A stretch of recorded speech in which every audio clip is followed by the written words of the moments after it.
বন্ধুরা, শেষ টেস্টে টিম ইন্ডিয়া বড় রদবদল, ফিরছেন ইংল্যান্ডের জম অভিষেকে এই তরুণ প্লেয়ার।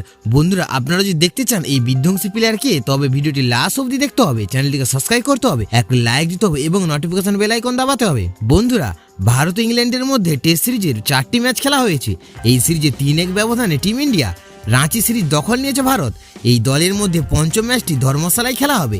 আগামী 7ই মার্চ থেকে শুরু হবে এই ম্যাচ। এই ম্যাচ জিতে সিরিজ আরও ভালো করতে চাইবে টিম ইন্ডিয়া। এই সিরিজে রোহিত শর্মা অধিনায়কত্বে মোট 4 জন ক্রিকেটারের অভিষেক হয়েছে।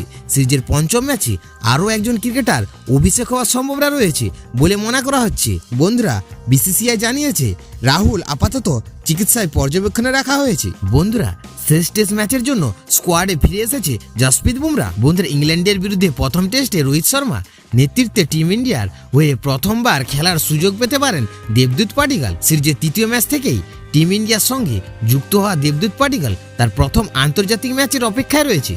দেবদূত পাডিক্কালকে অভিষেকে সুযোগ দেওয়া সঠিক সিদ্ধান্ত হতে পারে বলে ক্রিকেট প্রেমীদের অনেক মনে করেছেন। এই ম্যাচে রজত পাটিদারের জায়গায় খেলার সুযোগ পেতে পারেন তিনি। পাটিদার এই সিরিজের অভিষেক করেছিলেন, তবে তিনি একবারও তার ব্যাটিং দিয়ে বিশেষ কিছু দেখাতে পারেননি। বন্ধুরা, যার ফলে পঞ্চম ম্যাচে তাকে প্রথম একাদশে রাখা হবে কিনা সেই ব্যাপারে সংশয় হয়েছে।